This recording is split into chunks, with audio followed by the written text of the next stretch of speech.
মক্কা থেকে বিশ্বনবী এসেছে, চলো তোমারে নিয়ে দেখা করতে যাই। আনাসের মা আনাস রাদিয়াল্লাহু তাআলা আনহু তখন খুব ছোট্ট, তিনি যে দেখে মানুষের ভিড়ে আনাসকে নিয়ে সামনে যাওয়া যায় না।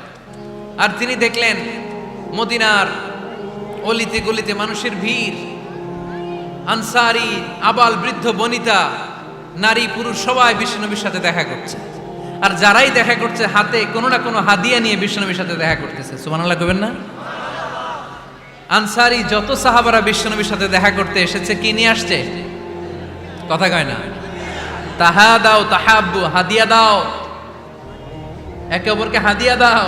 তোমাদের মধ্যে ভালোবাসার বন্ধনকে বাড়িয়ে দিবে কে? আনাসের মা বললেন, আমি মানুষ ধাক্কাতে ধাক্কাতে বিশ্বনবীর সামনে পর্যন্ত গেলাম, যে দেখি সবাই বিশ্বনবীর হাদিয়া দেয়। আমি বিশ্বনবীর সামনে যে কাঁদো কাঁদো স্বরে বললাম, ইয়া রাসূলুল্লাহ ইয়া হাবিবাল্লাহ, লাম ইউবকি রাজুলুন ওয়ালা ইমরাআতুন মিনাল আনসার ইল্লা ক্বাদ আতহাফাকা বিতুহফা। ও নবী, আমি দেখতে পেয়েছি আনসারী এমন কোন নারী নাই, এমন কোন পুরুষ নাই যে আপনাকে আপনার হাতে কোনো না কোনো হাদিয়া দেয় নাই। ওয়া ইন্নী লা আকদিরু আলা যালিকা মা উতহিফুকা বি। কিন্তু ইয়া রাসূলুল্লাহ ইয়া হাবিবাল্লাহ, আমার কাছে তো কোনো টাকা নাই, আমার কাছে কোনো পয়সা নাই, আমার ঘরে এমন কোনো জিনিস নাই যেই জিনিসটা আমি আপনারে হাদিয়া দেব ইল্লা ইবনি হাদা, আমার এই নাড়ছেড়া ধন কলিজার টুকরা সন্তান আনাস ছাড়া। ও আখিরি জামানার পয়গম্বর, আমি আমার কলিজার টুকরা আনাসকে আপনারে হাদিয়া দিয়ে দিলাম। ইয়া রাসূলুল্লাহ, মদিনার আনসারী এমন কোন নারী পুরুষ কেউ তো বাকি নাই যে আপনাকে হাদিয়া দেয় নাই, সবাই তো হাদিয়া দিল, কিন্তু আমি তো হাদিয়া দেওয়ার মতো আমার কাছে কিছু নাই, আপনার দরবারে হাদিয়া পেশ করার মতো। আপনারা কি হাদিস থেকে নেয়া এই গল্পটা বুঝতে পেরেছেন? কথাটা শুনতেছিলেন? আনাস রাদিয়াল্লাহু তাআলা আনহুর মা বললেন, ইয়া রাসূলুল্লাহ, আনসারী এমন কোন নারী নাই, এমন কোন পুরুষ নাই যে আপনারে হাদিয়া দেয় নাই, কিন্তু আমার তো হাদিয়া দেওয়ার মতো কিছু নাই আমার এই কলিজার টুকরা আনাস ছাড়া। কি আর আমি করব, আমার কলিজার টুকরা আনাসকে আমি আপনার দরবারে হাদিয়া দিয়ে দিলাম। ইয়া রাসূলুল্লাহ, আমার ছেলেটারই আপনারা হাদিয়া দিলাম। খুদ হাদা ইয়াখদুমু কামা বাদালাক, আপনার যেই কাজ লাগবে, যেই খেদমতের প্রয়োজন আপনার এই খেদমত করবে। ও নবী, আমি জানি আনাস আপনার বেশি খেদমত করতে পারবে না, আনাস আপনার মেসওয়াক এনে দিবে, অজুর পানি এনে দিবে, জুব্বা লাগলে জুব্বাটা এনে দিবে, ছোটখাটো কাজ করে আপনারে সাহায্য করবে। আমার কলিজার টুকরা সন্তানকে চিরকালের জন্য আমি আপনারে হাদিয়া দিয়ে দিলাম। আনাস রাদিয়াল্লাহু তাআলা আনহু বর্ণনা করছেন, আমি দাঁড়িয়ে দাঁড়িয়ে শুনছি আমার আম্মা বলছে আমি নাকি বিশ্বনবীর জন্য হাদিয়া। সুবহানাল্লাহ পড়েন। এবার খেদমত শুরু করলো সাইয়েদনা আনাস। ছোট্ট মানুষ কি আর করবে, কতটুকু খেদমত আর করতে পারবে? বিশ্বনবীর মেসওয়াকটা এনে দেয়। সুবহানাল্লাহ পড়েন। বিশ্বনবীর আতরের শিশিটা এনে দেয়, বিশ্বনবীর জাইতুনের তেলের বোতলটা আগিয়ে দেয়, বিশ্বনবীর জামাটা প্রয়োজনে বিশ্বনবীর হাতে এনে দেয়। সাইয়েদনা আনাস বলেন, আমি 1 বছর নয়, 2 বছর নয়, 5 বছর নয়, 7 বছর নয়, 10 বছর বিশ্বনবীর খেদমত করেছি। ফামা দারাবানি, 10 বছরে একদিনও তিনি আমারে মারে নাই। সুবহানাল্লাহ। একদিন আমার গায়ে হাত তোলে নাই, হাত তোলা তো দূরের কথা, ওয়ালা সাব্বানি, কোনোদিন গালি দেয় নাই, ওয়ালা আবাসা আলা ওয়াজহি, কখনো বিরক্তি সরে ভ্রু কুচকে আমার দিকে বিশ্বনবী কোনোদিন তাকায় নাই। সুবহানাল্লাহ পড়েন। কোনোদিন আমার গায়ে হাত তোলে নাই। আরে হাত তোলা তো দূরের কথা, আমাকে ধমকি পর্যন্ত দেয় নাই। ধমকি দেয়া তো দূরের কথা, আমরা অনেক সময় বিরক্ত হয়ে ভ্রু কুচকাই না, এরকম বিরক্তি হইলে আমরা কারোর প্রতি বিরক্ত হলে কি হয়? কপাল ভ্রু কুচকে ওঠে, ঠিক কিনা? সাইয়েদনা আনাস বললেন, কোনোদিন মারে নাই। খাদেম বলতেছে, খাদেম, বড় সাহেবের রিপোর্ট কার থেকে নিতে হয়? হয় খাদেম, নয় দারোয়ান, নয় ঘরের কাজের মেয়ে, তা না হলে ড্রাইভার। বিশ্বনবীর খাদেম বিশ্বনবীর ব্যাপারে কি কমেন্ট করছে? মা সাব্বানি ওয়ালা জারাবানি ওয়ালা আবাসা ফি ওয়াজহি, এই 10 বছরের খেদমতের জিন্দেগিতে কোনোদিন বিশ্বনবী আমারে মারে নাই, গায়ে হাত তোলে নাই। আরে হাত তোলা তো দূরের কথা, একটা ধমকও দেয় নাই।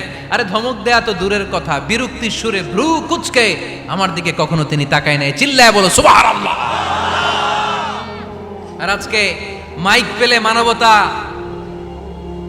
মানবাধিকারের কর্মী, কি সুন্দর কথা বলে, উইমেন রাইটস এর কথা বলে, শিশু শ্রম নিয়ে কথা বলে, আর বাড়িতে কাজের মেয়ের গায়ের মধ্যে খুন্তি, গরম খুন্তি পিঠের মধ্যে লাগিয়ে পিঠ ঝলসিয়ে দেয়, এরকম আছে না নাই? পত্রপত্রিকায় প্রায় দেখা যায় যে কাজের মেয়েদেরকে কি অত্যাচার করে, খুন্তি গরম করে করে চামড়ার মধ্যে লাগিয়ে স্কিন ঝলসে ফেলেছে, গ্রিলের মধ্যে বেঁধে রেখেছে, সময় মতো খাবার দেয় নাই, পিটিয়ে মাথার চুল কামিয়ে মাথা নেড়া করে দিয়েছে, এরকম আছে না নাই? এরা মানবাধিকারের ঠিকাদার, এরা মানবাধিকারের কথা বলে। আর বিশ্বনবী সাল্লাল্লাহু আলাইহি ইসলামের খাদেম বিশ্বনবীর ব্যাপারে বলেছে, কোনোদিন মায়ের তো দূরের কথা, হাত তোলা তো দূরের কথা, আরে ধমক দেওয়া তো দূরের কথা, বিরক্তির চেহারা নিয়েও কোনোদিন বিশ্বনবী আমার দিকে তাকায় নাই। চিল্লায় পড়েন সুবহানাল্লাহ। বিশ্বনবী একবার সাইয়েদনা আনাস রাদিয়াল্লাহু তাআলা আনহুকে একটা ছোট্ট জিনিস আনতে পাঠালেন। সাইয়েদনা আনাস রাদিয়াল্লাহু তাআলা আনহু জিনিসটা আনতে যে মদিনার অলিতে গলিতে বাচ্চাদের খেলা দেখে জিনিস আনতে ভুলে খেলায় দাঁড়িয়ে গেলেন। ছোট মানুষ, ছোট্ট একটা বাচ্চা যদি আমার সাথে নেই, সে কি আমার প্রয়োজন বুঝবে? আমার সেন্টিমেন্ট যেরকম বাচ্চা কি ওটা টের পাবে? ছোট্ট আনাসকে বললেন, আমার জুব্বা নিয়ে আসো। বিষ্ণু সাল্লাল্লাহু আলাইহি ইসলাম শাম দেশের জুব্বা পড়তেন, বলতেন জুব্বা নিয়ে এসো। জুব্বা আনতে যখন বেরোলেন আনাস রাদিয়াল্লাহু তাআলা আনহু, দেখলেন মদিনার অলিতে গলিতে বাচ্চারা কুতকুত খেলে। কি খেলে? আপনারা খেলেন তো? এই খেলা দেখে আনাস রাদিয়াল্লাহু তাআলা আনহু ভুলে গেলেন যে বিশ্বনবীর জামা আনতে হবে। উনি ভুলে যে উনিও দাঁড়িয়ে খেলা দেখতে শুরু করলেন। এখন ঘন্টার পর ঘন্টা যায়, আনাসও আসে না, জামাও আসে না। বিশ্বনবী ভাবলেন, হায় রে, আনাস মনে হয় ভুলে গিয়েছে, কি আর করা যাই, নিজের জামা নিজেই নিয়ে আসি। বিশ্বনবী বের হলেন জামা আনতে, বের হয়েই দেখে মদিনার গলিতে বাচ্চারা খেলতেছে, ওইদিকে আনাস রাদিয়াল্লাহু আনহু দাঁড়ানো। বিষ্ণু সাল্লাল্লাহু আলাইহি ওয়াসাল্লাম কিছু বললেন না, যে উনিও আনাস রাদিয়াল্লাহু তাআলা আনহুর পাশে দাঁড়িয়ে খেলা দেখতে আরম্ভ করলেন। সুবহানাল্লাহ পড়বেন না? সাইয়েদনা আনাস খেলা দেখতে দেখতে হঠাৎ বিশ্বনবীর দিকে চোখ পড়ে গেছে। বিশ্বনবীর চোখের দেখে যখন সাইয়েদনা আনাস রাদিয়াল্লাহু তাআলা আনহুর চোখ পড়ে গেছে, সাইয়েদনা আনাস বলে, আমার কলিজাটা এখান থেকে এই দিকে চলে আসছে। ভয়ে। কিসে? ভয়ে। উনি বললেন, আমার গলা শুকিয়ে যেতে আরম্ভ করলো, কাঁপতে লাগলাম। হায় হায়, এখন আমার মনে পড়ছে বিশ্বনবীর জামা আনতে পাঠাইছিল, ভুলে গেছে খেলার আবেশে পড়ে। উনি বললেন, বিশ্বনবী আমারে ধমক দেন নাই, আমার গায়ে হাত তোলেন নাই, জামা আনতে পাঠাইছি, এখানে খেলা দেখতেছো এটাও বলেন নাই, বিরক্তিও প্রকাশ করেন নাই। বিশ্বনবী শুধু একটা হাসি দিয়েছেন, স্মাইল। কি দিয়েছেন? একটা মুচকি হাসি দিয়েছেন। কি হাসি? সাইয়েদনা আনাস বলে, ওই যে ওই দিনের বিশ্বনবীর মুচকি হাসির শাসন মরার আগের দিন পর্যন্ত আমি আনাসকে সোজা রাস্তায় রেখেছি, আর ডানে বায়ে নেয় নাই। শাসন করতে জানলে লাঠি লাগে না, শাসন করতে জানলে ধমক লাগে না, শাসন করতে জানলে পিট্টি দেয়া লাগে না, মুচকি হাসি দিয়েও শাসন করা যায় কি যায় না? সাইয়েদনা আনাস বললেন, কোনোদিন মারে নাই, কোনোদিন ধমক দেয় নাই, সব সময় আমাকে আদর করেছে। চিল্লায় পড়েন সুবহানাল্লাহ। এজন্য সব সময় বিষ্ণু ইসা ইসলাম শ্রমিকদেরকে ভালোবাসতেন। শ্রমে কোনো লজ্জা নাই, লজ্জা হচ্ছে অলসতায়। আজ থেকে এই মাহফিল, এই এত বড় আয়োজন, এত বড় গ্যাদারিং তখনই সার্থক হবে যখন আমরা এই সিদ্ধান্তে আসতে পারবো যে আমরা অলস সময় কাটাবো না, আমরা আমাদের এই সময়গুলোকে প্রোডাক্টিভ ওয়েতে কাজে লাগাবো, কোনো না কোনো কাজের সাথে জড়িত হব। Never under estimate any job, whether it's big or small, বড় হোক বা ছোট হোক, কোনো কাজকে আমরা ছোট করে দেখব না। যে কোনো কাজ করো না ভাই, যে কোনো কাজ করো তা যেন হয় সবার চেয়ে সবচেয়ে সুন্দর। আমাদের অবসর সময়গুলোকে কাজে লাগানোর দরকার আছে না নাই? আমরা নিজেদেরকে কর্মঠ করে, কর্মজীবী হিসেবে, শ্রমজীবী হিসেবে নিজেদেরকে প্রতিষ্ঠিত করতে চাই। রাজি আছো মুসলমান?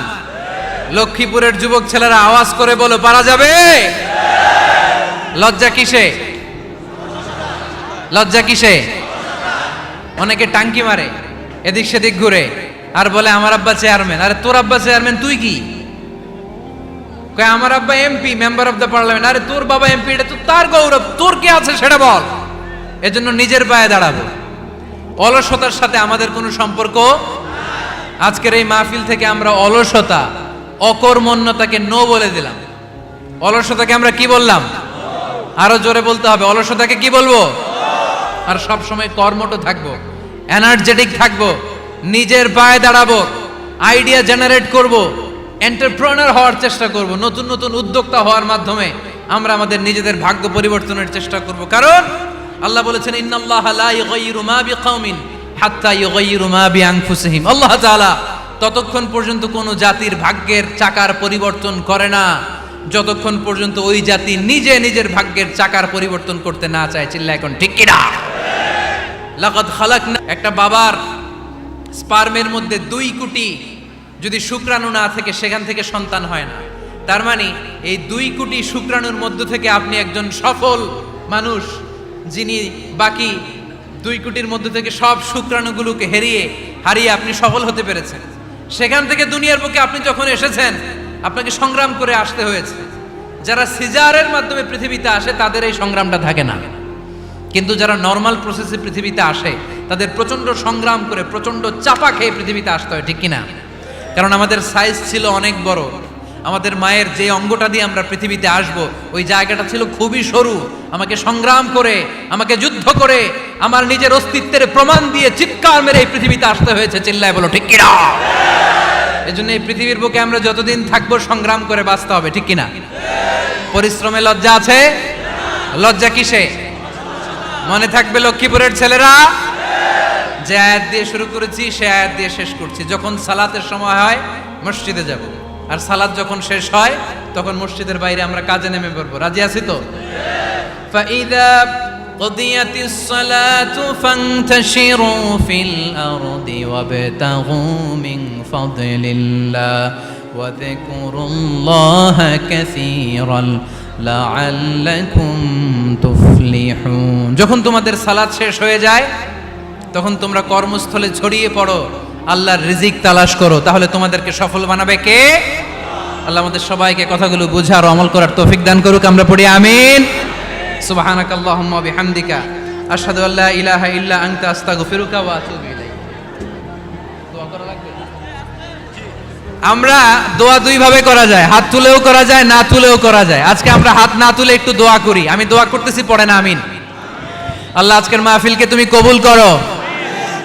যারা আজকে এই মাহফিলে এসেছে এই মাহফিলটা তাদের নাজাতের ওসিলা বানাও।